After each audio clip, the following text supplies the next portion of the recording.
Bapak Ibu semua. Sekali lagi saya mau katakan shalom. Baik, kabarnya baik hari ini? Baik, kalau kabarnya baik boleh senyumin kiri kanannya. Ya, biar bahagia satu sama lain ya ngelihat senyumnya. Saya juga menyapa teman-teman rekan-rekan yang ada di Zoom meeting. Kita hari ini kembali lagi beribadah bersama-sama. Biarlah kiranya lewat ibadah hari ini kita bersama-sama menghayati persekutuan di dalam Kristus.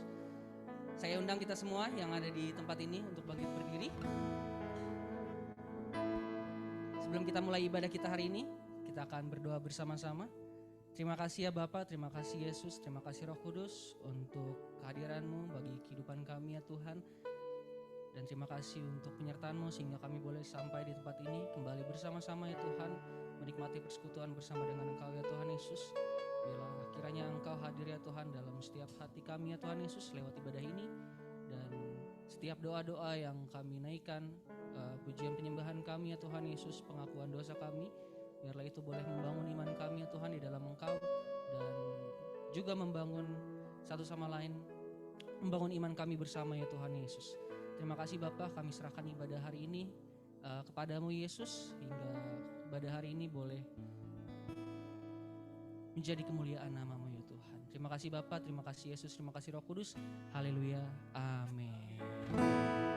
Baik, sebelum kita memuji dan menyembah Tuhan, saya undang kita semua untuk bersama-sama mengucapkan pengakuan iman rasuli.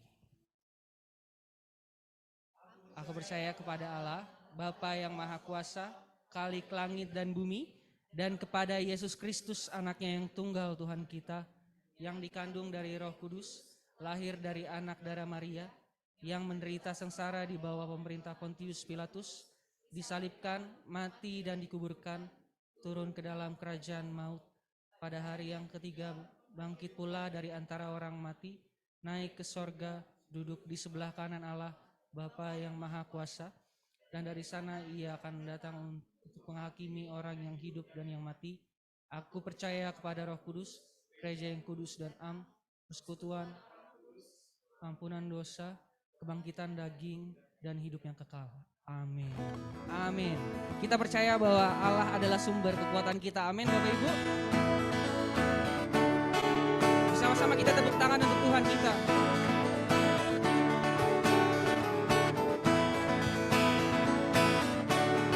Hanya Kau milikku di surga. Mari katakan.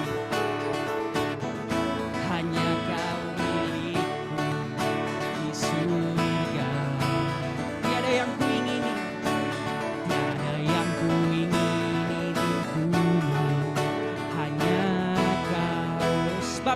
kami tak andalkan kekuatan kami Tuhan, tak kuandalkan kekuatanku, namun yang pasti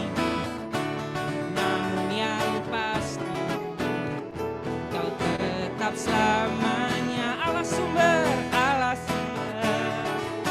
kuatku, Allah sumber kuatku, Allah sumber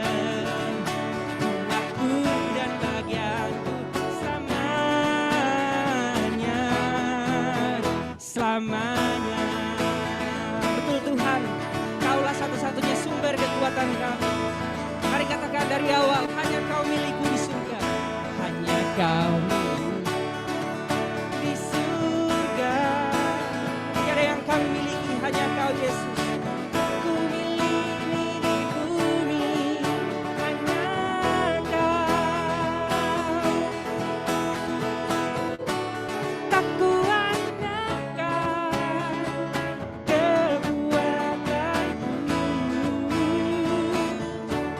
namun yang pasti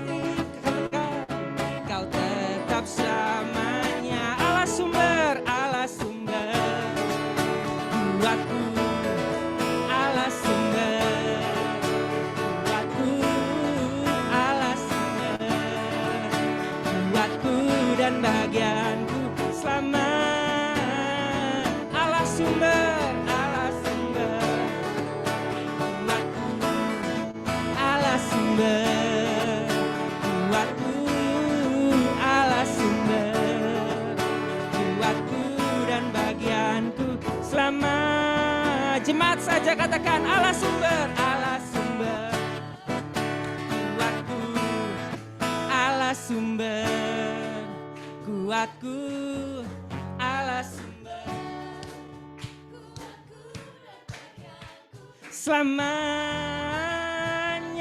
Allah sumber benar Tuhan kuatku, Allah sumber kuatku, Allah sumber kuatku dan bagianku selamanya,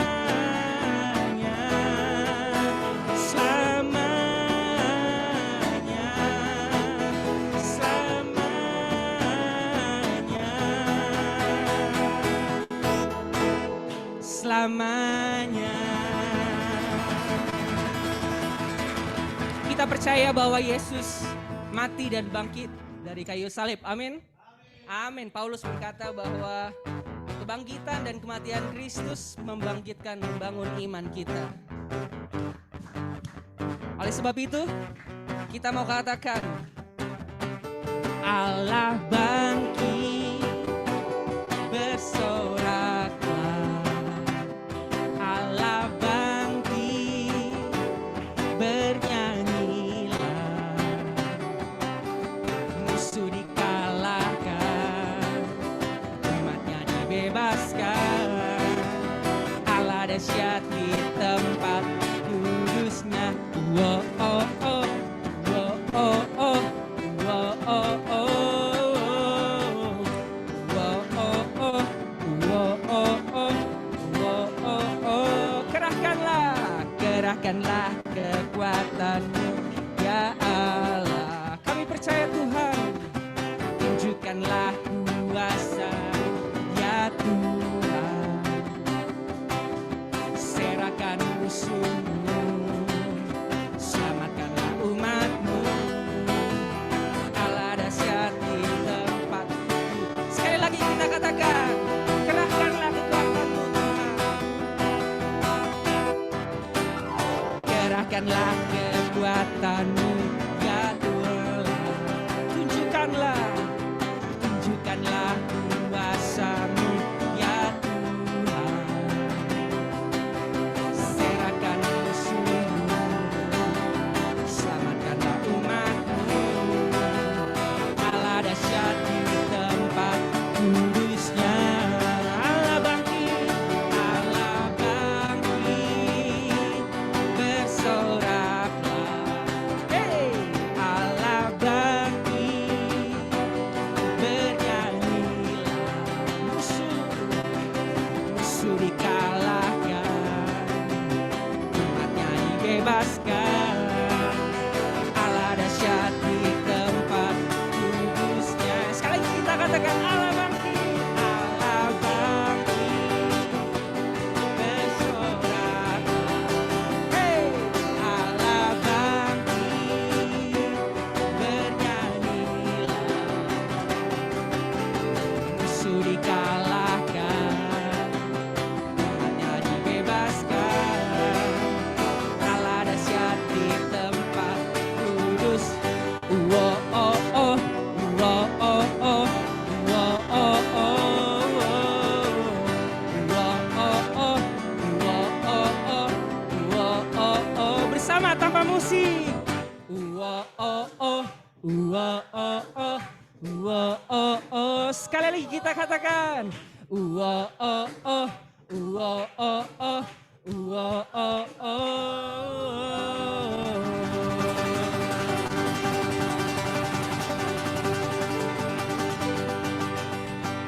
Rekan-rekan dipersilakan untuk duduk kembali.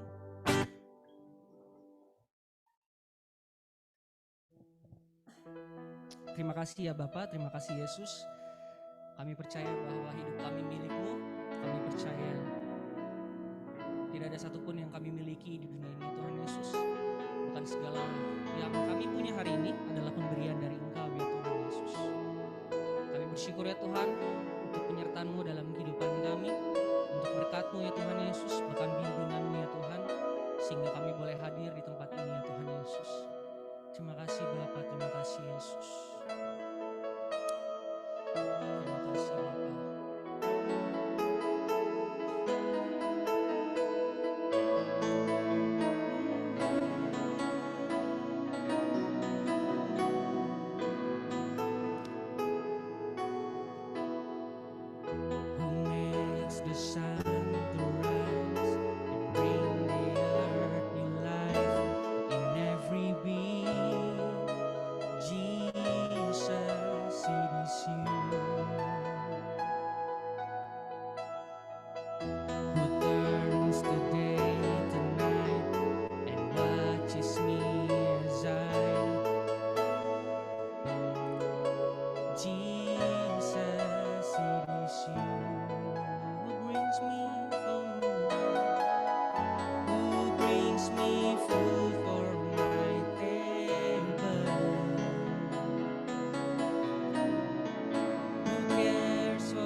memberikan rasa syukur kepada Tuhan, melewati bisikan, lewat pujian kepada Tuhan. Terima kasih Yesus.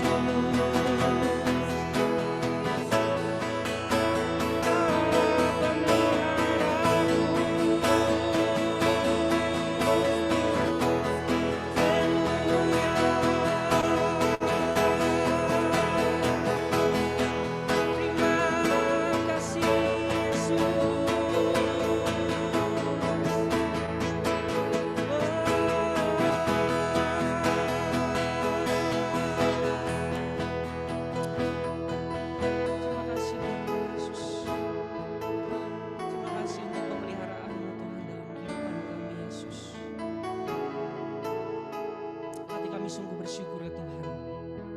Terima kasih Bapa Yesus. Betapa hatiku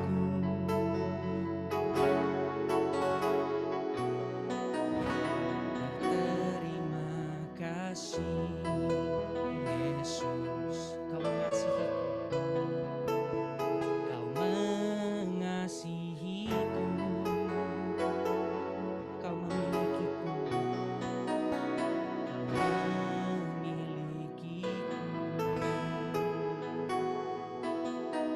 betapa hatiku berterima kasih Yesus. Terima kasih untuk kasih-Mu Tuhan. Kau mengasihiku,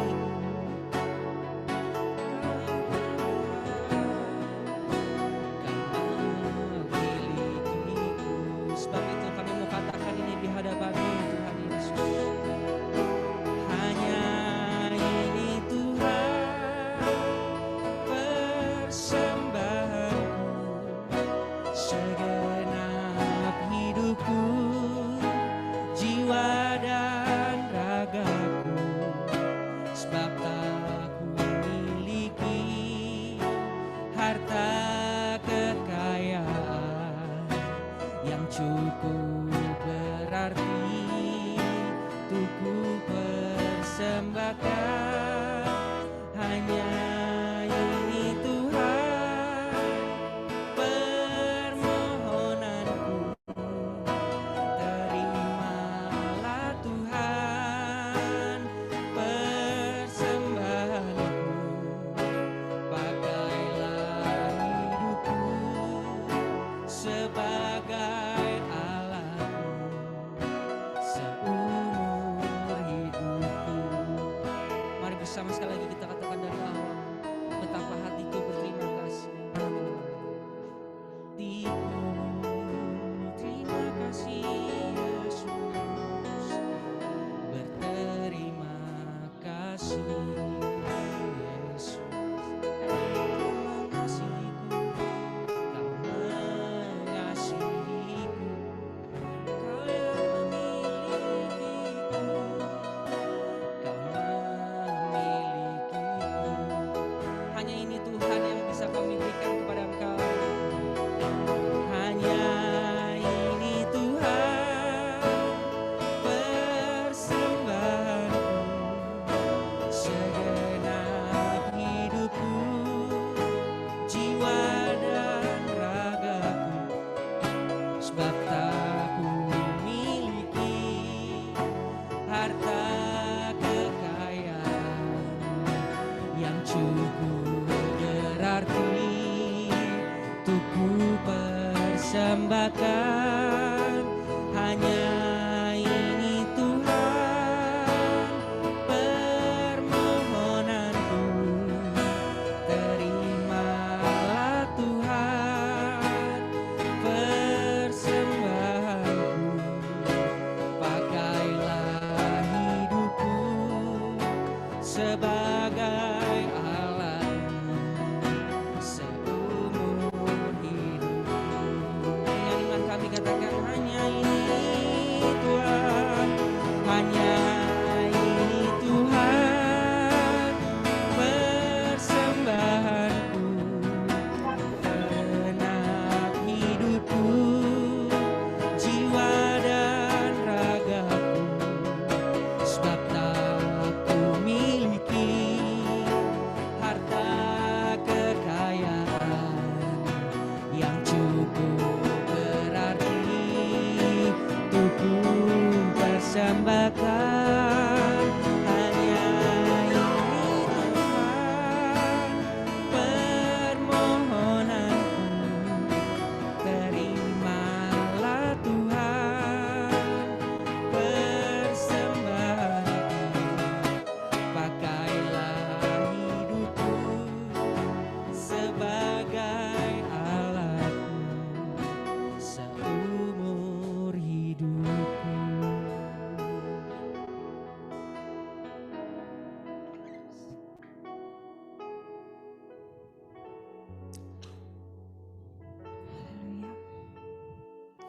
kita akan masuk dalam momen pengakuan dosa.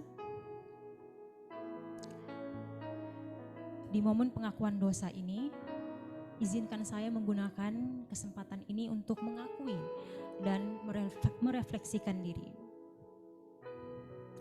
Ketika hidup dibaluti luka dan trauma, akan sangat mudah untuk melihat diri sebagai korban. Dan memang benar, saya adalah korban dari perbuatan orang yang tidak bertanggung jawab. Itu realitanya.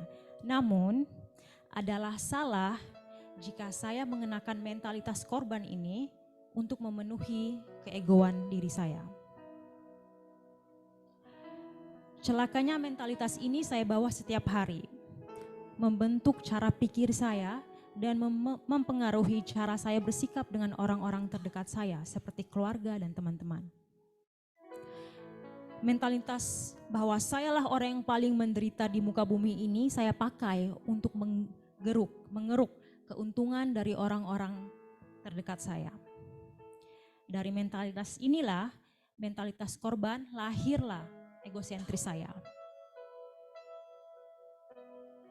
Egosentris yang dibaluti dengan self-victim ini membenarkan semua keinginan dan perbuatan saya dengan mengatasnamakannya sebagai bentuk self-love. Mindset yang sangat manipulatif ini membuat saya cenderung memaksa keinginan saya dan tanpa saya sadari, saya selalu memanipulasi situasi dan saya akan bertingkah sebagai seorang korban. Sehingga keinginan egosentris saya itu harus diiyakan, harus dilaksanakan, harus terjadi. Namun ketika kita melihat Kristus, bukankah Kristus mengajarkan kita untuk tidak mementingkan diri sendiri?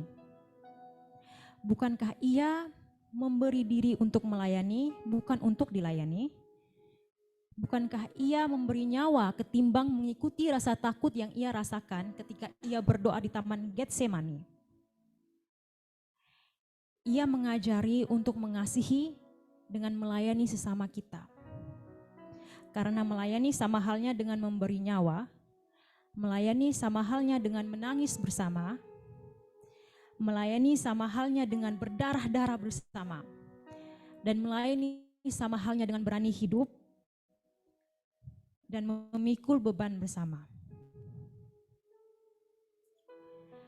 Dalam tulisan reflektif dari Cidila mengatakan, cintanya yang menerobos kenyamananku, yang memberantas kisi-kisi amanku, bukan karena dia tidak menerimaku apa adanya. Namun justru dia terlalu mencintaiku untuk tetap membiarkanku apa adanya. Karena tanpa aku sadari yang kuanggap sebagai diriku, apa adanya ini sebetulnya merupakan suatu versi yang akan menghancurkan diriku pada akhirnya. Mari kita merenung seketika.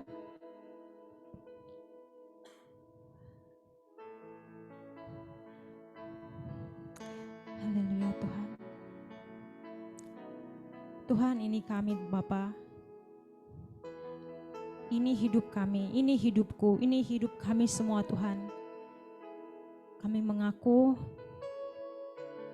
bahwa kami berdosa. Kami ingin datang menghampiri-Mu, menghampiri takhta kasih karunia-Mu Tuhan. Kami sadar bahwa tidak ada yang bisa kami megahkan dalam hidup kami ini selain daripada diri-Mu yang mau mengampuni dan menerima kami. Ampuni kami Tuhan, ampuni kami. Karena dalam setiap hari kami sangat licik untuk menjadi ego di tengah-tengah kondisi hidup yang kurang ideal Tuhan. Tapi bukankah Engkau sendiri mengajarkan kami untuk menyerahkan nyawa kami, untuk melayani, untuk menanggung beban bersama-sama? Ini kami Tuhan. Kami perlukan anugerah, yaitu pengampunan dan kekuatan-Mu untuk tidak berputus asa dalam menghadapi hidup ini. Kiranya Tuhan, di dalam ziarah iman kami Engkau menemukan ada sedikit kebenaran Tuhan dalam batin kami yang terus bergumul dengan dosa yang sudah menjadi darah daging ini. Ingatkan kami bahwa semua ini akan berakhir. Pergumulan ini, kesusahan ini semua akan berakhir. Dan all shall be well. Terima kasih Tuhan, karena Engkau tidak pernah meninggalkan kami. Engkau selalu berada di samping kami, di dalam kami untuk menegur, untuk menuntun kami menjalani hidup dan menjadi serupa dengan Engkau Tuhan Yesus. Inilah pengakuan dosa kami. Kiranya ini menjadi persembahan yang harum di hadapan-Mu Tuhan. Hanya di dalam nama Tuhan Yesus Kristus kami sudah berdoa. Amin. Dan Broken Saint, inilah petunjuk hidup baru yang berbunyi demikian. Aku hendak mengajar dan menunjukkan kepadamu jalan yang harus kau tempuh. Aku hendak memberi nasihat, mataku tertuju kepadamu. Janganlah seperti kuda atau bagal yang tidak berakal, yang kegarangannya harus dikendalikan dengan tali les dan kekang. Kalau tidak, ia tidak akan mendekati engkau. Mazmur 32 ayat 8 hingga 9. Kiranya Allah memberkatimu dengan senyuman dan tawa, yang membuat dunia lebih indah dengan tangis dan air mata, yang membuat derita sesama lebih ringan untuk ditanggung dengan kisah iman dan kidung pengharapan, yang membuat perjalanan hidupmu tak sepi dan membosan, dengan keberanian dan suara nyaring untuk mempersaksikan Allah, yang tak pernah menyesal telah mencintai dunia. Kiranya Allah Bapa, Anak dan Roh Kudus merengkuh dan melingkupimu, mengasuh dan mendewasakanmu, memandangmu dan tersenyum padamu, kini dan selamanya. Amin.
Lebih dalam dari semua yang ku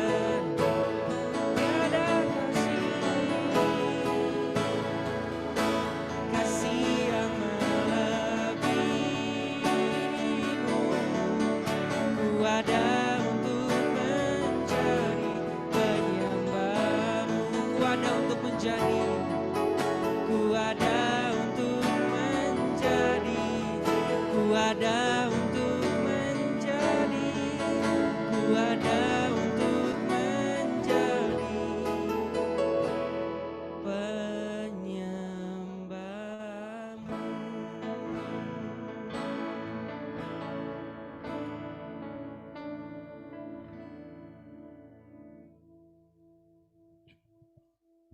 Pembacaan firman Tuhan pada hari ini diambil dari Kisah Para Rasul 20 ayat 15 sampai dengan 25, dilanjutkan dengan ayat 36 sampai dengan 38. Demikian firman Tuhan. Dari situ kami terus berlayar dan pada keesokan harinya kami berhadapan dengan pulau Kios. Pada hari berikutnya kami menuju Samos dan sehari kemudian tibalah kami di Miletus. Paulus telah memutuskan untuk tidak singgah di Efesus supaya jangan habis waktunya di Asia. Sebab ia buru-buru agar jika mungkin ia telah berada di Yerusalem pada hari raya Pentakosta. Karena itu ia menyuruh seorang dari Miletus ke Efesus dengan pesan supaya para penatua jemaat datang ke Miletus.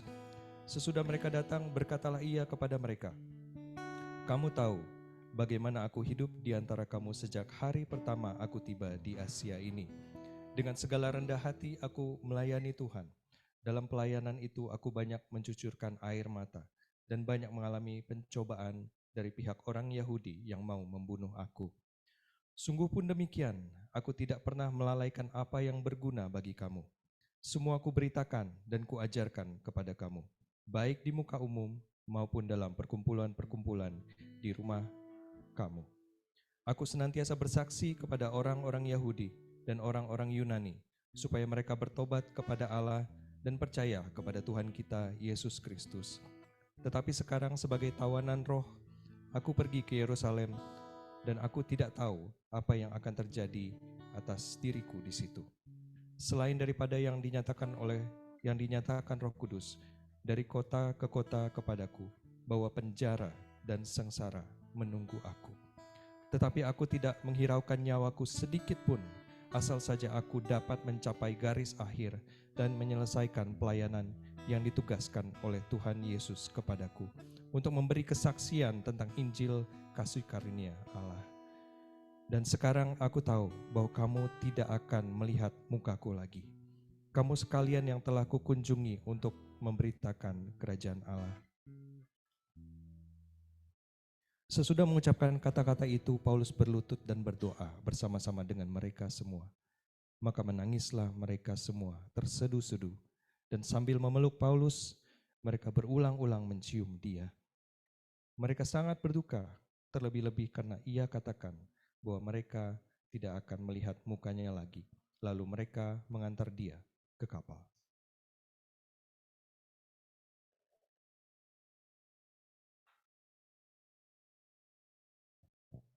Mari kita bersatu dalam doa. Izinkan kami datang mendekat kepada Allah dan izinkan kami duduk diam mendengarkan isi hati-Mu.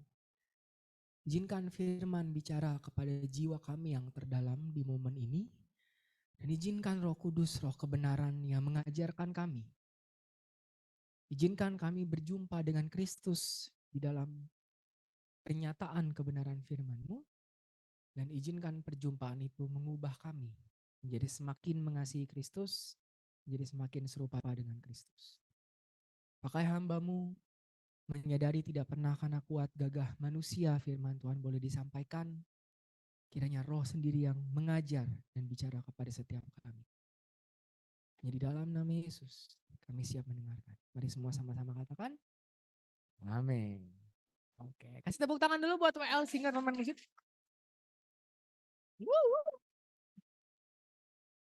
Shalom Broken Saint. Shalom buat kalian yang hadir di tempat ini atau bagi kalian yang sedang nonton di Zoom. Shalom terkhusus buat Ci Sylvie. Very nice to finally meet you. Akhirnya ketemu juga ya. Tinggal nunggu ketemu Three Musketeers. Baik, sungguh satu sukacita bisa kembali melayani Broken Saints semua di Sunday Service GMA RLC. Ibadah pertama setelah resmi jadi gereja, seru banget gitu. Dan sesuai dengan ayat yang baru saja dibaca sama Ko Felix, kita tahu bahwa khotbah hari ini kita akan ngomongin soal tentang kehidupan Paulus. Spesifik yang akan kita bahas adalah perjalanan misi Paulus yang ketiga. Ketiga. Ah, tuh. Ya. Nah, itu perjalanan misi Paulus yang ketiga dari Antioquia sampai ke Kaisarea, habis ke Yerusalem gitu. Lebih spesifik, lebih tepatnya lagi yang ingin kita bahas nggak bukan semuanya ya, kepanjangan, tapi ujungnya aja. Yang ingin kita bahas tuh ujungnya perjalanan misi ketiga Paulus dari Miletus ke Yerusalem. Gitu, dimana akhirnya si Paulus di Miletus bilang, oke, gue mau balik ke Yerusalem. Nah, kenapa penggalan kisah ini yang saya angkat? Kisah ini saya angkat karena ini adalah chapternya terakhir dalam kehidupan Paulus as a free man. Sebab kita tahu bahwa begitu Paulus sampai ke Yerusalem, dia ditangkap, dia dipenjara, dipindahkan ke Kaisarea, naik banding ke Roma, jadi tahanan rumah di Roma dan tidak pernah bebas sampai akhirnya dia dipenggal oleh Kaisar Nero di tahun 67 Masehi. Umur Paulus kurang lebih 65. Jadi kisah yang akan kita bahas sekarang adalah the last chapter of Paul as free man. Welcome. Wes. Ya emang cuma segitu doang ya kebukanya ya. Salahkan badan Anda. Guys.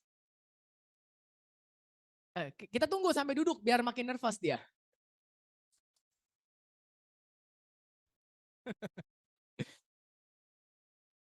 Baik, jadi kisah yang ingin saya bahas adalah the last chapter of Paul as a free man. Gitu. Dan menurut saya dalam penggalan kisah ini kita bisa lihat esensi kehidupan spiritualitasnya si Paulus. Siapa sih Paulus sebagai seorang rasul? Siapa sih Paulus sebagai seorang pelayan Tuhan? Siapa Paulus sebagai seorang Kristen? Itu kelihatan di dalam last chapter-nya ini. Dan secara personal, pelajaran dari last chapter Paul as a free man ini itu jadi titik balik buat teologi, buat kerohanian, buat kehidupan saya pribadi. Who I am today as a Christian, sebagai pelayan Tuhan, sebagai teolog, kalau saya boleh sombong bilang saya teolog, itu gara-gara salah satunya gara-gara kebenaran di sini. Jadi saya tuh jarang khotbahin bagian ini. Kenapa? Karena personal. Saya tidak mungkin khotbahin ini tanpa saya sharingkan hidup saya.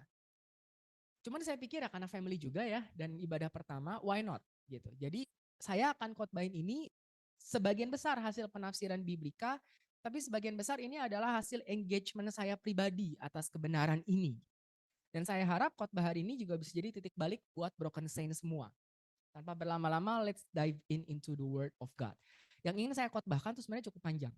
The last chapter of Paul as a free man itu mencakup Kisah Para Rasul 20 sampai 28 plus kita Filipi. Dan izinkan saya akan menceritakan ulang seluruh chapter ini ke dalam 3 babak. Babak pertama, back to Jerusalem. Babak pertama itu dimulai dengan di akhir perjalanan ketiga misi Paulus, Paulus itu sampai di kota Miletus. Paulus sudah menyelesaikan perjalanan misinya yang ketiga dan di Miletus, Paulus tiba-tiba memutuskan bahwa dia mau pulang ke Yerusalem. Nah, kita tidak tahu kenapa si Paulus memutuskan untuk pulang ke Yerusalem. Ada indikasi bahwa pulangnya dia ke Yerusalem adalah karena kehendak Allah sebagai tawanan roh. Oke, berarti kehendak Roh Kudus adalah bagi Paulus pulang ke Yerusalem. Tapi hal spesifik apa yang harus Paulus kerjakan di Yerusalem? Gak dikasih tahu. Kenapa sih Paulus oleh Roh Kudus diminta ke Yerusalem? Tidak dikasih tahu. Tidak ada petunjuk sama sekali. Makanya Paulus bilang, aku tidak tahu apa yang akan terjadi kepadaku di situ. Sejauh ini yang clear hanyalah Paulus harus pulang ke Yerusalem segera. The problem is tidak butuh seorang jenius untuk tahu bahwa keputusan Paulus untuk pulang ke Yerusalem adalah keputusan yang gila. Yerusalem adalah kota yang membenci kekristenan sampai ke tulang sumsum. Ini adalah kota yang menyalibkan Yesus. Dan Yerusalem adalah kota yang mengeluarkan surat kuasa agar Paulus yang menerima surat kuasa bisa pergi ke Damsyik, menangkap orang Kristen di Damsyik untuk dibawa ke Yerusalem dan diadili di Yerusalem. Kenapa harus dibawa ke Yerusalem untuk diadili di Yerusalem? Disinilah satu-satunya tempat di mana Sanhedrin diberikan kuasa untuk bisa mendakwa secara sipil kejahatan religius. Makanya Yesus bisa disalib sebagai kriminal penjahat tertinggi, pengkhianat, gara-gara kejahatan menghujat Allah. Kan gak nyambung. Kejahatannya spiritual, hukumannya sipil. Tapi Yerusalem bisa, Sanhedrin bisa. Jadi Yerusalem adalah kota yang sulit bagi orang Kristen saat itu. Dan Paulus tahu persis betapa sulitnya karena dia yang minta surat kuasanya. Dan kita tidak boleh lupa bahwa di momen ini Paulus adalah buronannya Sanhedrin. Tidak ada yang lebih melukai mahkamah agama selain Paulus, pahlawan Sanhedrin, Farisi Tulen, muridnya Gamaliel, pembawa surat kuasa yang sekarang berkhianat jadi orang Kristen. Bukan cuma jadi orang Kristen, jadi pemberita Injil. Bukan cuma jadi pemberita Injil, jadi rasulnya orang Kristen. Jadi lebih daripada Petrus, Yohanes, Yakobus, Paulus ini tuh betul-betul duri dalam dagingnya Sanhedrin. Bahkan sesaat sebelum Paulus tiba di Miletus, sesaat sebelum Paulus memutuskan pulang ke Yerusalem, sudah ada cobaan dari pihak orang Yahudi untuk membunuh Paulus. Jadi Paulus adalah buronan Sanhedrin nomor 1. Dan sekarang Paulus yang buron, yang hendak dibunuh, memutuskan untuk pulang ke Yerusalem. Gudangnya Sanhedrin, markasnya orang Farisi. Tidak butuh seorang jenius untuk menerka apa yang akan menimpa Paulus di Yerusalem. Sekalipun Paulus tidak tahu, Paulus bisa memprediksi kurang lebih apa yang akan terjadi. Makanya dia bilang, penjara dan sengsara menunggu aku. Dan ada kemungkinan besar, aku akan mati. Makanya kamu tidak akan melihat mukaku lagi. But the question is why? Why Paul the free man decide to go to Jerusalem? Tidak sadarkah kamu bahwa ada kemungkinan besar kamu tidak akan bebas lagi begitu kamu menyentuh Yerusalem? Kenapa meresikokan hidupmu, meresikokan kebebasanmu untuk petunjuk Tuhan yang kamu bahkan gak tahu kenapa harus pulang ke Yerusalem? And Paul as a free man answer, tetapi aku tidak menghiraukan nyawaku sedikit pun. Asal saja aku dapat mencapai garis akhir menyelesaikan pelayanan yang ditugaskan oleh Tuhan Yesus kepadaku untuk memberi kesaksian tentang Injil kasih karunia Allah. Maka the free man memutuskan untuk berpamitan. Bukan hanya berpamitan dengan penatua dan jemaat di Efesus, tapi juga berpamitan dengan kebebasan dan nyawanya sendiri. Say goodbye. Dan babak 1 ditutup dengan scene perpisahan. Mana di ujungnya mereka berduka cita karena mereka tidak akan melihat muka Paulus lagi. Masuklah kita ke babak kedua. Babak kedua dibuka dengan perjalanan Paulus dari Miletus berlayar ke Yerusalem. Dalam perjalanan pulangnya ini, Paulus mampir ke banyak tempat. Ke kota ini namanya naik kapal ya, banyak transitnya. Tapi salah satunya adalah Tirus dan Kaisarea. Dan di 2 kota inilah babak kedua digelar. Sebab di 2 tempat ini kita dapat revelation lebih jauh tentang apa yang akan menimpa Paulus di Yerusalem. Kisah Para Rasul 21 ayat 4 mengisahkan bahwa Paulus itu tinggal selama 7 hari di Tirus. Kunjungan yang cukup lama 7 hari ini tampaknya disengaja karena Paulus juga ingin berpamitan dengan murid-muridnya yang ada di Tirus. Lalu out of the blue, murid-muridnya mendapat bisikan roh. Ini bisikan roh yang genuine ya. Bisikan roh yang benar-benar bisikan roh. Nah, tidak dijelaskan apa sih isi bisikan rohnya ini. Tapi kalau kita tafsirkan sesuai konteks, kita bisa dengan aman mengasumsikan bahwa Roh Kudus memberitahukan kepada murid-murid Paulus apa yang akan terjadi kepada gurumu. Gitu, gurumu sampai di Yerusalem. Itu sebabnya kenapa setelah bisikan roh, murid-muridnya langsung meminta gurunya jangan pergi ke Yerusalem. Tiba-tiba kecurigaan Paulus bahwa penjara dan sengsara dan kematian berubah menjadi kenyataan, bukan lagi kecurigaan. Namun Paulus tetap bersikeras untuk pergi. Maka berpamitanlah dia dengan murid-muridnya di Tirus. Sampailah dia ke Kaisarea. Nah, Kaisarea adalah perhentian terakhir sebelum sampai ke Yerusalem. The last city before Yerusalem. Dan di Kaisarea hal yang sama terjadi. Sekali lagi Roh Kudus memberitahukan kepada Paulus dan kepada murid-murid di Kaisarea apa yang akan menimpa Paulus di Yerusalem. Dan itu lebih dramatis, bukan cuma didetailkan kepada kita apa yang akan terjadi, ditunjukkan secara simbolik. Kisah Para Rasul 24 ayat 10-11 bilang begini, setelah beberapa hari tinggal di Kaisarea, datanglah dari Yudea seorang nabi. Ini nabi asli, bukan nabi-nabian. Bernama Agabus. Ia datang kepada kami, lalu secara dramatis ya mengambil ikat pinggangnya Paulus. mengikat kaki dan tangannya sendiri dan berkata, demikianlah kata Roh Kudus, beginilah orang yang punya ikat pinggang ini alias Paulus akan diikat oleh orang-orang Yahudi di Yerusalem dan diserahkan ke dalam tangan bangsa-bangsa lain. Prediksi telah berubah menjadi janji yang pasti. Pasti penjara, pasti sengsara, ada kemungkinan besar pasti mati. Penjara, sengsara, dan kematian bukan hanya membayang, tapi sudah datang. Harga dinyatakan di awal. Dan Paulus dibebaskan memilih, maukah kau tetap pergi ke Yerusalem sekarang setelah kamu sadar akan harganya. Nubuat Agabus ini membuat murid-murid Paulus ketar-ketir. Dan kali ini murid-murid Paulus benar-benar bersikeras, benar-benar memohon agar sang guru janganlah pergi ke Yerusalem. Untuk apa masuk ke dalam api?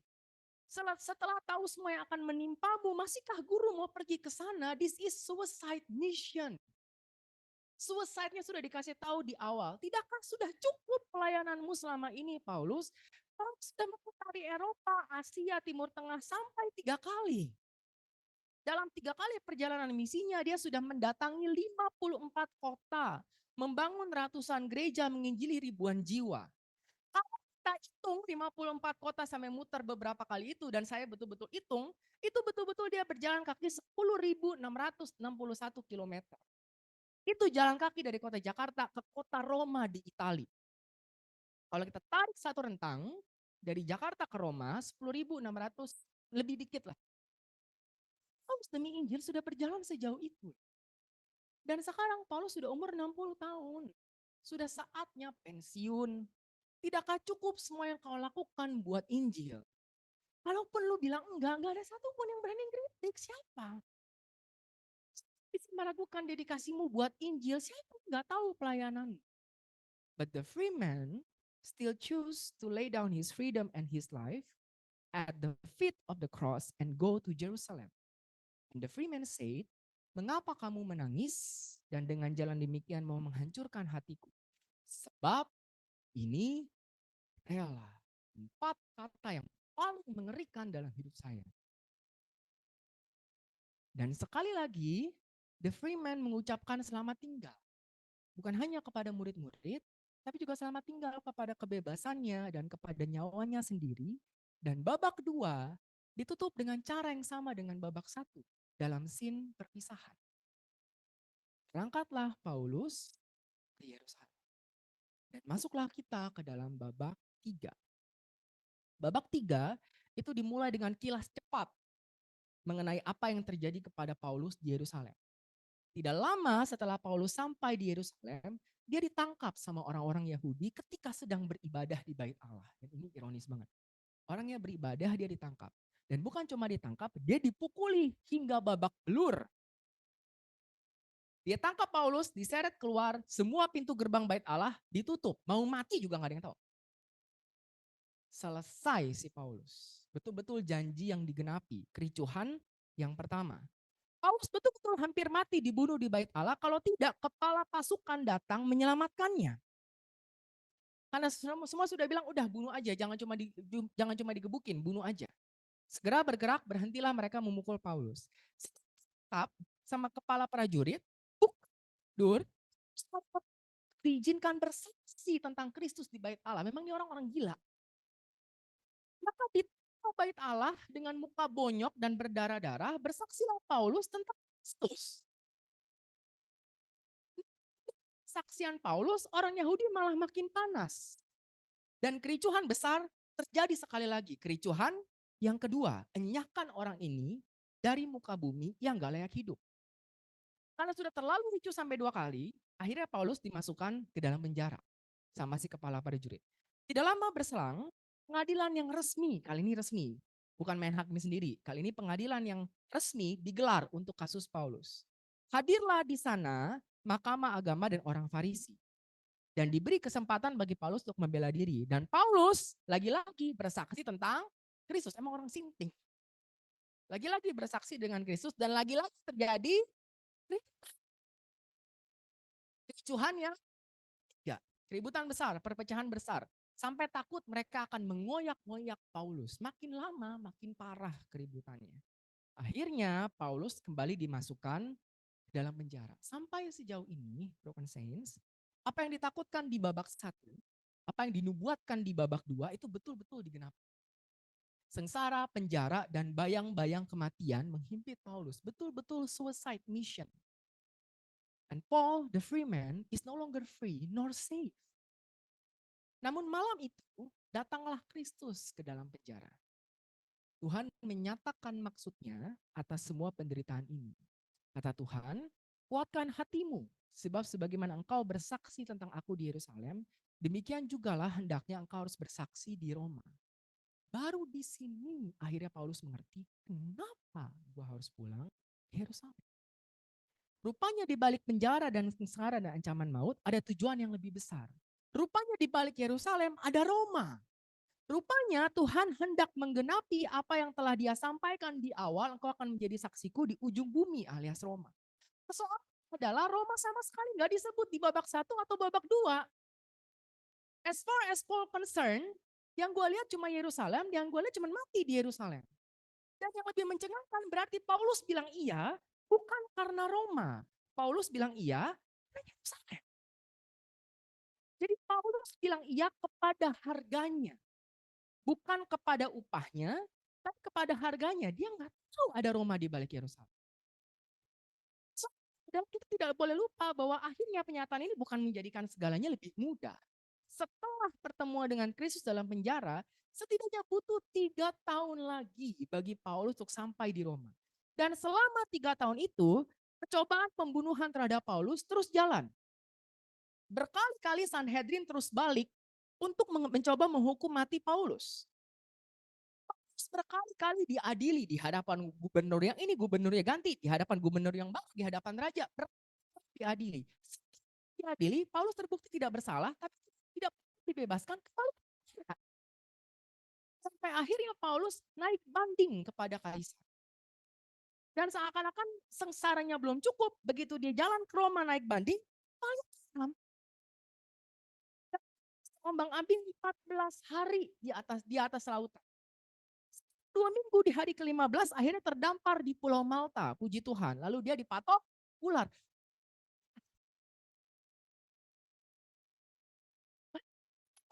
Jadi Paulus, saya aja yang baca itu capek.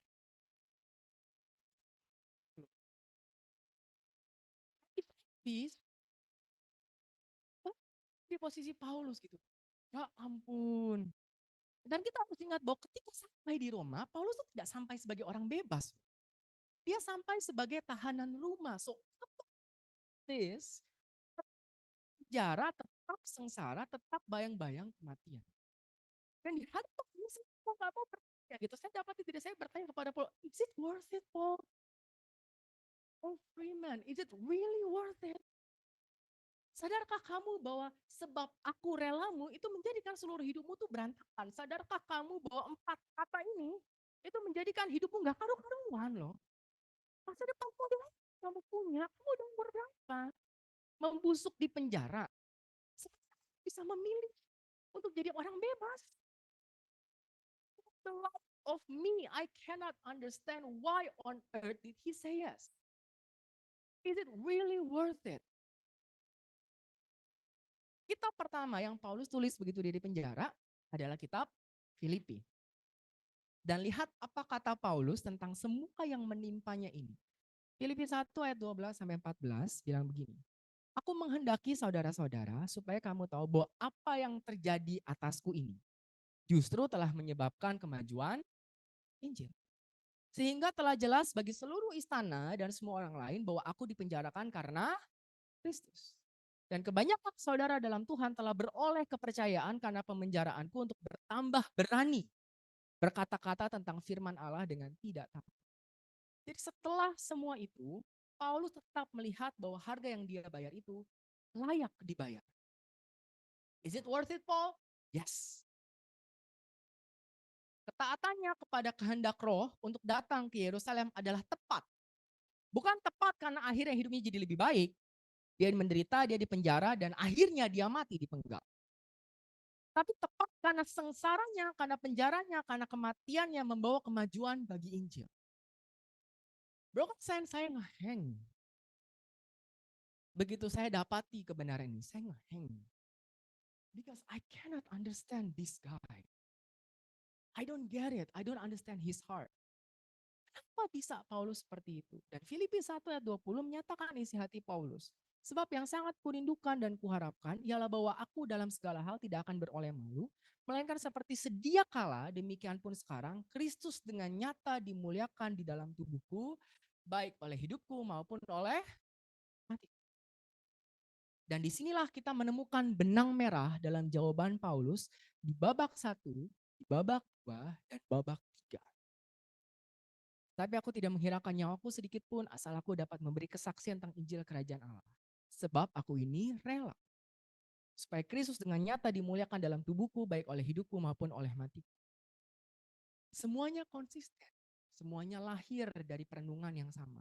Dan dalam 3 jawaban ini kita tahu siapa Paulus sebenarnya.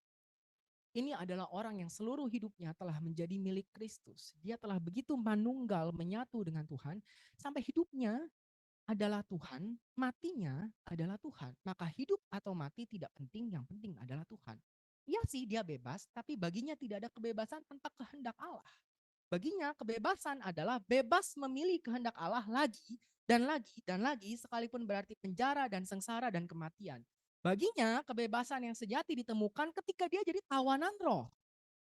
Maka ketika dari dalam penjara Paulus menulis yang ku kehendaki ialah mengenal dia dan kuasa kebangkitan dan persekutuan dalam penderitaannya, di mana aku jadi serupa dengan dia dalam kematiannya, itu bukan testimoni dari orang yang tertindas. Itu bukan testimoni dari orang yang terpenjara atau terbelenggu, sebaliknya ini adalah true testimony from a truly free man. Sebab bagi Paulus kebebasan hanya bisa ditemukan dalam ketaatan dan penghambaan diri kepada Allah. Maka sekalipun dia di penjara, dia bebas. Sekalipun dia menderita, dia penuh. Sekalipun dia mati, dia hidup. Kita pikir Paulus gila ketika dia berkata ya untuk pulang ke Yerusalem. Bagi Paulus, dia sedang memilih pilihan yang paling menguntungkan bagi dirinya sendiri, sebab dia sedang memilih kehendak Allah. Kita pikir Paulus bodoh ketika dia tetap pergi sekalipun Agabus telah memperagakan apa yang akan terjadi kepada dirinya. Tapi bagi Paulus, dan kaki yang terikat demi Kristus adalah kebebasan yang sesungguhnya. Paulus pergi ke Yerusalem bukan untuk berkorban. Dia pergi ke Yerusalem untuk menyambut hidup yang paling penuh, hidup yang paling menguntungkan yang bisa dia raih. Dan inilah orang Kristen yang sejati. Dan inilah esensi kekristenan yang sejati. Namun ketika saya pertama kali berjumpa dengan kebenaran ini, kesadaran ini terrify me to my very core. Saya takut banget. Kenapa? Karena saya nggak punya iman yang Paulus punya. Bukan cuma itu loh, ini kualitas yang Paulus tunjukkan ini, itu asing bagi saya. Itu persis seperti yang Fatim bilang di grup WA kemarin. Seperti saya dan Paulus menjalani iman yang berbeda. Dan berjumpa dengan Tuhan yang berbeda, sekalipun kami sama-sama menyebut diri orang Kristen. Dan inilah wajah kekristenan yang sesungguhnya. Dan kalau ini wajah kekristenan yang sesungguhnya, saya khawatir saya bukan orang Kristen kok.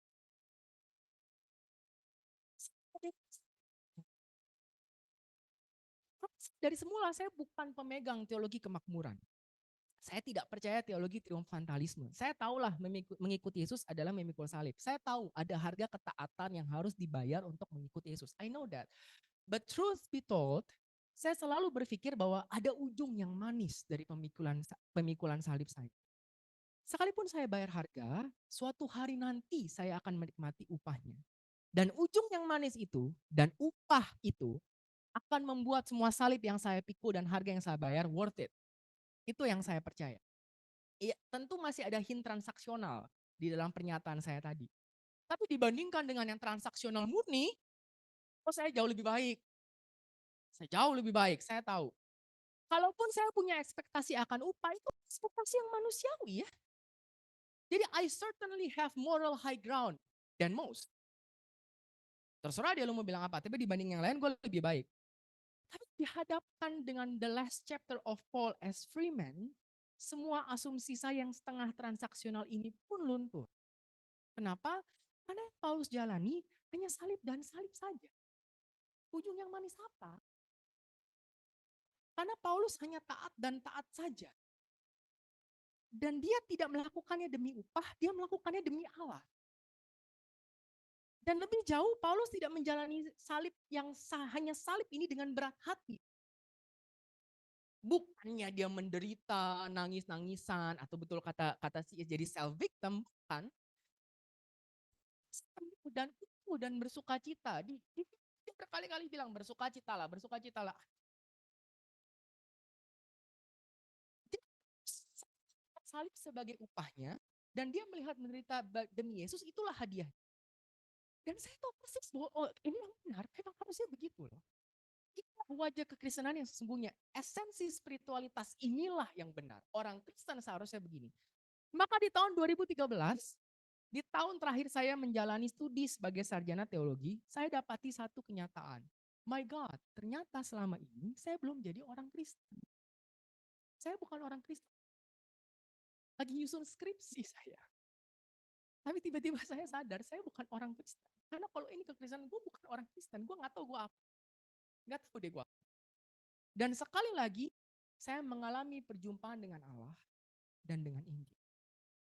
Dan dalam perjumpaan ini secara ironis, pertanyaan yang saya tanyakan kepada Paulus ditanyakan balik kepada saya. Kalau ternyata isi panggilanmu hanya salib dan salib saja, Chan. Gak ada ujungnya manis, gak ada upah, hanya penjara dan sengsara. Masihkah kau mau jadi pelayan Tuhan? Kalau nggak ada kesembuhan, kalau nggak ada pemulihan, masih kamu yang sama. Nggak ada kemenangan, nggak ada kehormatan, nggak ada kemuliaan. Maukah kau berkata iya ketika diminta pergi ke Yerusalem? Maukah kau jadi tawanan roh dengan sadar akan harganya di awal? Dan bro kan saya di hadapan pertanyaan ini, saya udah bukan kayak bercermin. Saya tuh kayak dikuliti. Kayak bawang yang satu layer dikuliti.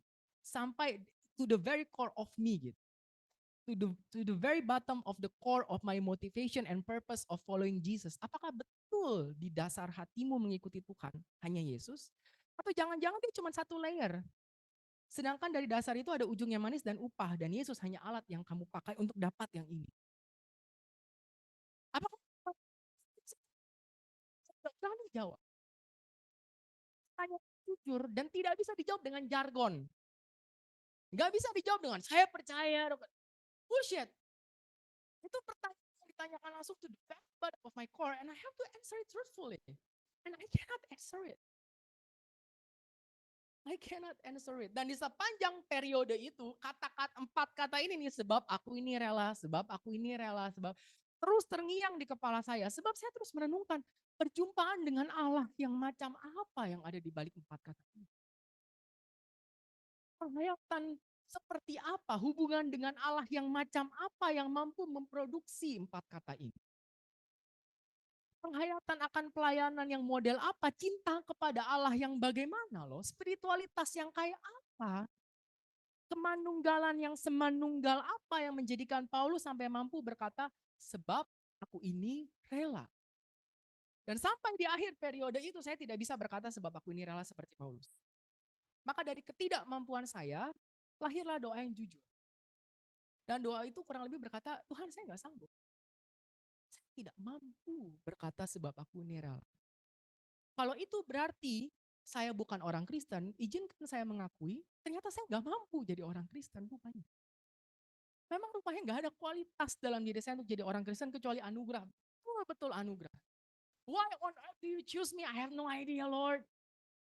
I have no idea. I'm such a failure. Saya tuh palsu. Saya tuh bertopeng. Saya tuh pura-pura jadi orang Kristen. Saya tuh pura-pura jadi pelayan Tuhan. Karena kalau itu wajah kekristenan yang sesungguhnya, I'm very far from it. Tapi saya mau dapat. Gue nggak tahu lah di balik empat kata itu ada apa. But I want to see you, I want to know you. Saya ingin manunggal denganmu. Kalau bisa lah Tuhan, setengahnya aja, seperempatnya aja kayak gitu. I want that. Dan dari doa itu lahirlah pergumulan bersama dengan Allah.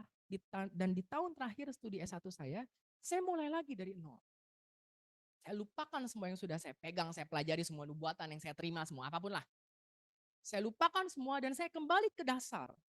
Merombak apa yang selama ini saya tahu tentang teologi dan mulai kembali membaca firman dengan kacamata yang baru. Mencoba mengenal Allah dan esensi kekristenan dari perspektif teologi salib kali ini.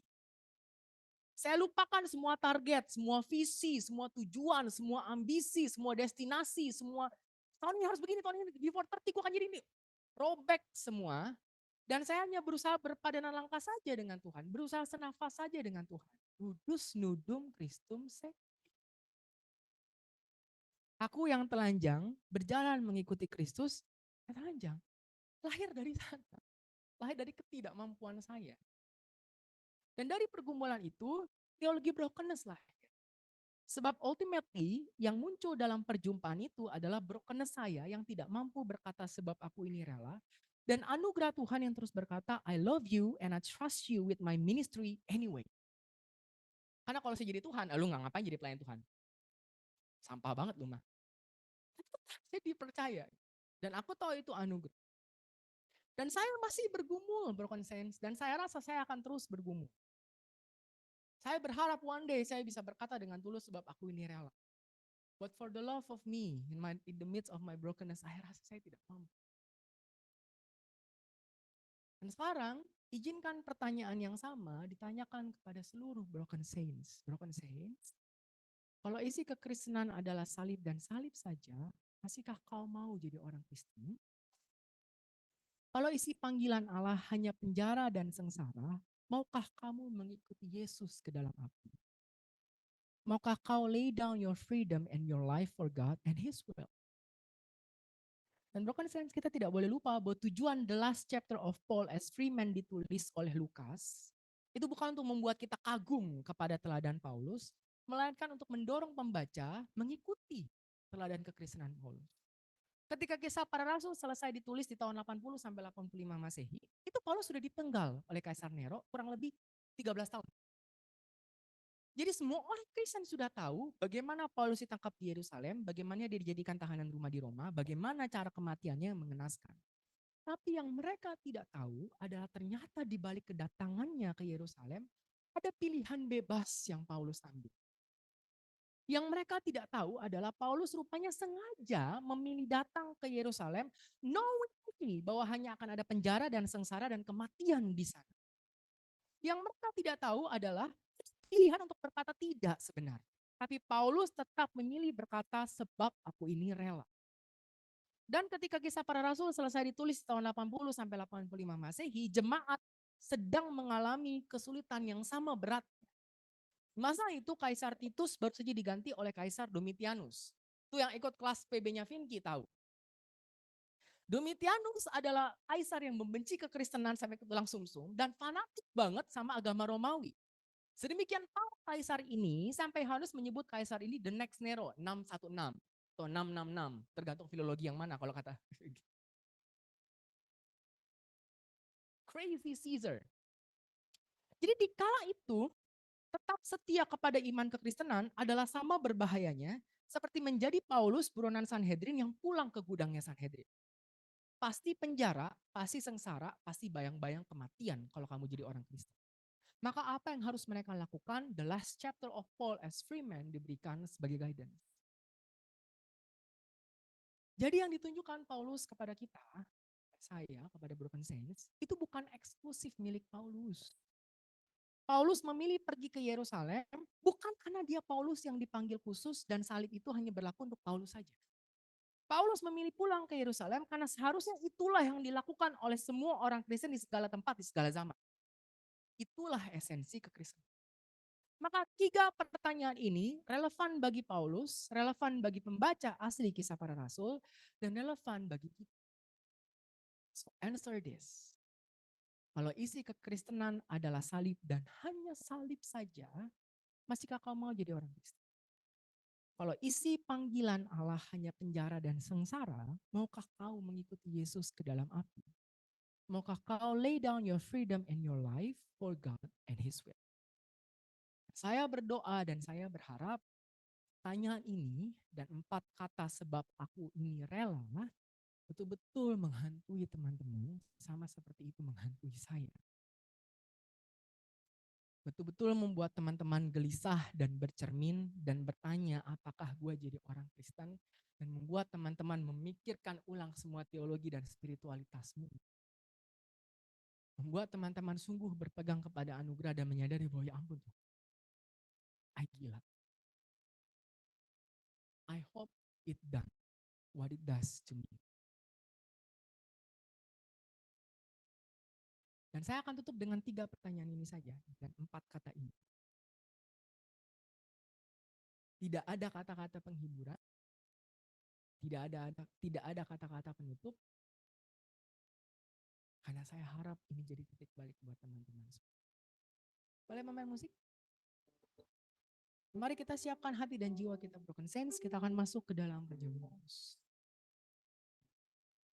Dan dalam momen ini, bolehkah saya mengajak broken sense untuk menghayati perjamuan kudus secara berbeda? Selagi kita bersatu dengan tubuh dan darah Kristus, mintalah perjumpaan sekali lagi dengannya. Bukan perjumpaan dengan berkatnya, melainkan perjumpaan dengan salibnya. Selagi kita bersatu dengan tubuh dan darah Kristus, mintalah untuk bersatu dengan kerelaannya. Kerelaan yang memampukan Kristus berkata, jadilah kehendakmu bukan kehendakku. Kerelaan yang memampukan Paulus berkata, sebab aku ini rela. Dan kerelaan yang memampukan kita berjalan berpadanan langkah dengan Tuhan, sekalipun langkah itu mengarahkan kita ke Yerusalem. Kami datang Bapa, anak-anak yang telah gagal.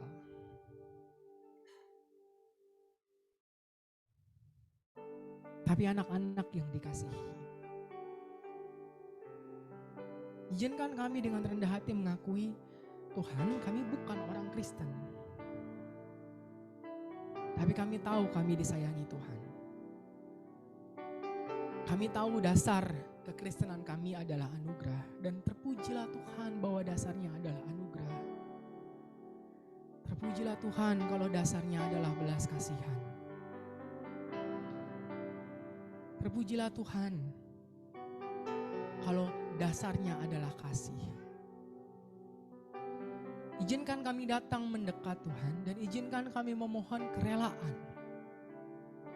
Kami tidak tahu apa yang ada di balik 4 kata itu, tapi izinkanlah kami menatap apa yang ada di balik 4 kata itu. Izinkanlah kami berjumpa, izinkanlah kami mengalami, izinkan kami mengenal, izinkan kami masuk ke dalamnya. Selagi kami masuk ke dalam perjamuan kudus bersatu dengan tubuh dan darah-Mu, izinkanlah kami juga menyatu dengan kerelaan-Mu. Dan izinkan kami berjalan berpadanan langkah dengan Allah. Layakan kami Bapa. Saya undang broken sense semua, mari sama-sama kita bangkit berdiri. Mari angkat tinggi-tinggi roti yang menjadi lambang dari tubuh Kristus. Dan dengarlah firman Tuhan. Sebab apa yang telah aku teruskan kepadamu, telah aku terima dari Tuhan. Yaitu bahwa Tuhan Yesus pada waktu Ia diserahkan, mengambil roti dan sesudah itu Ia mengucap syukur atasnya. Ia memecah-mecahkannya dan berkata, inilah tubuhku yang diserahkan bagi kamu. Perbuatlah ini menjadi peringatan akan aku. Mari kita makan bersama roti yang menjadi lambang dari tubuh Kristus dengan ucapan syukur dalam nama Yesus.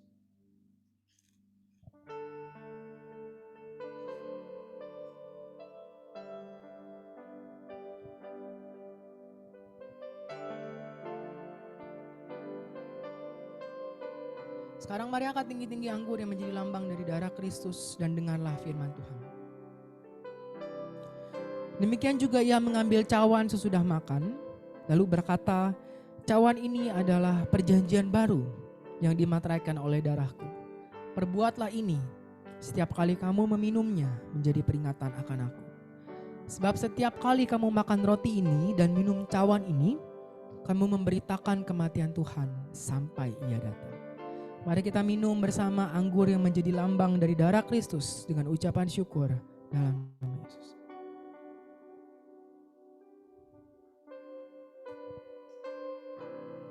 Mari angkat hatimu, angkat doamu dan naikkan syukurmu broken sense.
Kami mengucap syukur untuk pengorbanan-Mu.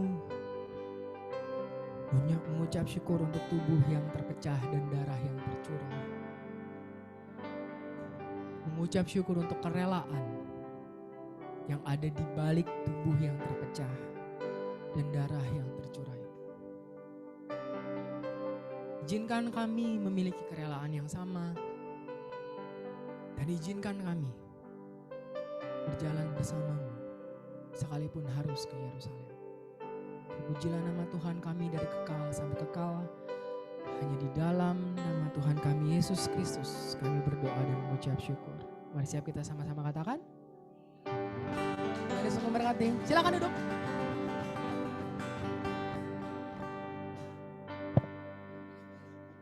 Thank you buat Coach Chan. Khotbahnya sangat menakutkan, tapi true ya. Ini waktu buat kita untuk memberikan persembahan. Gak tahu nggak janjian, tapi kayaknya message di dalam persembahan ini cukup berkaitan dengan khotbah tadi, gitu ya. Saya bacakan satu ayat buat kita semua, ayat yang sangat fenomenal dan sangat semua kita pasti tahu. Yohanes 3 ayatnya yang ke-16. Karena begitu besar kasih Allah akan dunia ini, sehingga ia telah mengaruniakan anaknya yang tunggal, supaya setiap orang yang percaya kepadanya tidak binasa, melainkan beroleh hidup yang kekal. Apa hubungannya dengan persembahan ya? Nah, kalau kita bicara tentang persembahan, saya pikir ada 4 level. Saya coba bagi di dalam 4 level. Level yang pertama nggak mau memberi, pelit gitu ya. Level yang kedua mau memberi, tapi tujuannya supaya diberkati. Level yang ketiga, memberi karena sudah diberkati. Seringkali kita berada di pada level ini ya. Memberi, oh gue sadar gue ada diberkati Tuhan, that's why gue mau memberi. Tapi ada level yang lebih tinggi dari itu semua. Yaitu level memberi bukan sekedar karena saya sudah diberkati, apalagi untuk diberkati. Tapi memberi karena saya ingin mengambil bagian dalam Kristus. Memberi karena saya ingin menghayati bahwa pemberian itu, entah itu dalam rupa uang ataupun waktu ataupun jasa ataupun apapun itu yang bisa kita berikan dalam hidup kita, karena saya ingin mencicipi apa yang telah Allah lakukan. Dan hal itu akan relate kenapa para rasul di dalam Kisah Para Rasul 5 ayat 41 gembira. Mereka bergembira ketika mereka selesai ya mengalami sidang gitu ya. Mereka mengalami ancaman atas kehidupan mereka. Katakan begini, rasul-rasul itu meninggalkan sidang mahkamah agama dengan gembira karena mereka telah dianggap layak menderita penghinaan oleh karena nama Yesus. Bahkan Paulus gitu ya, pada akhir Kisah Para Rasul dicatat bahwa yang memberitakan Injil gitu ya, tidak ada tantangan, tidak ada halangan. Bayangkan setelah kita lihat berbagai masalah yang sudah dihadapi oleh Paulus, tapi dia bisa berkata itu bukan sesuatu tantangan ataupun halangan. Spiritualitas memberi hidupnya bukan spiritualitas tentang apa yang akan saya dapatkan. Tetapi yaitu, walaupun salib, walaupun tidak ada berkat. Karena kalau kita melihat memberi karena kita diberkati, bisa jadi kita akan terbatas kepada apa yang kita miliki. Gitu ya. Tapi kalau kita melihat memberi itu adalah sebuah kehormatan, dan mungkin itu yang dilihat oleh Paulus. Ketika dia harus mengalami penderitaan, sebuah penghormatan karena dia bisa mencicipi pengorbanan Kristus dalam kehidupannya, dalam kehidupan semua orang. Dan seharusnya itu menjadi spiritualitas kita, termaksud ketika kita memberikan persembahan kepada Tuhan. Dan biar kiranya momen memberikan persembahan ini bukan hanya menjadi momen untuk menjadi satu bagian yang selalu ada rutinitas kita, bukan hanya sekedar supaya gereja ini tetap berjalan. Lebih daripada itu, ini adalah sebuah disiplin rohani bagi kita untuk terus menerus gitu ya, bertumbuh terus menerus, semakin rela untuk mengambil bagian di dalam penderitaan Kristus, untuk menghayati, karena lewat memberi itu kita bisa menghayati setitik yang tidak bisa dibayangkan ya, titik yang begitu kecil kalau dibayangkan dengan pemberian Allah bagi kita, yaitu anaknya sendiri. At least ada penghayatan itu yang bisa kita hayati di dalam memberi kali ini. Dan silakan bisa transfer sesuai kepada nomor rekening yang ada di atas, samping kalau yang di Zoom ya, belum muncul di sini, belum canggih kita. Atas nama BCA Digital, kode banknya 501, BCA Digital bukan BCA biasa ya. Jadi dia masuk ke bank yang berbeda. 501 001613837695 atas nama Timothy Athanasius Nalau. Biar kiranya kita bisa memberi dengan penuh sukacita sebagai bagian, sebagai usaha untuk mengambil bagian dalam penderitaan Kristus. Tuhan Yesus memberkati.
Save the date.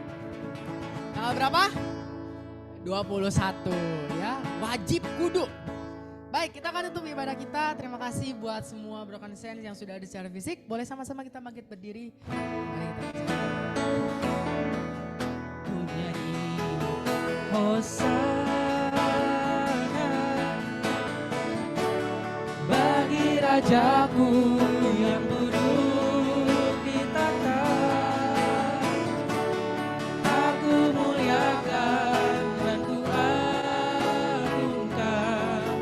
Kau layak disembah. Ku nyanyi Hosana bagi Rajaku yang duduk di takhta. Aku muliakan dan ku agungkan. Kau layak disembah. Kau layak disembah. Kau layak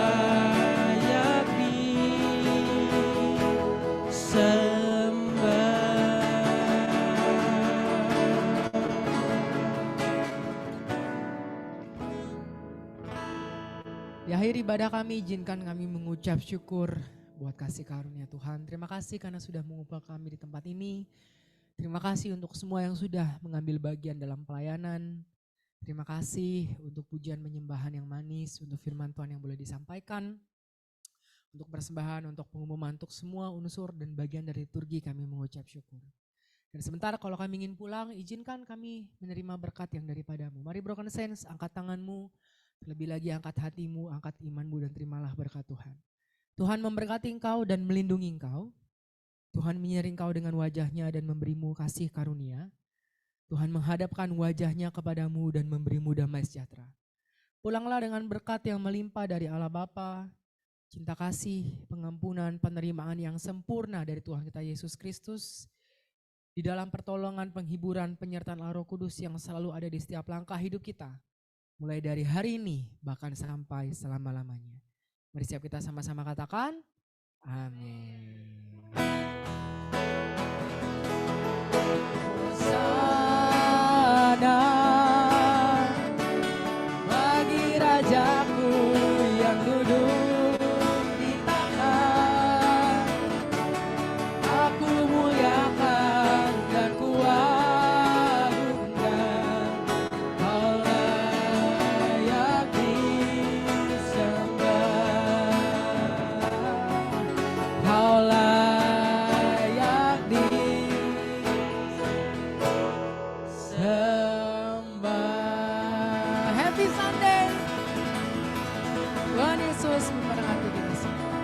deh buat teman-teman yang ada di Zoom juga.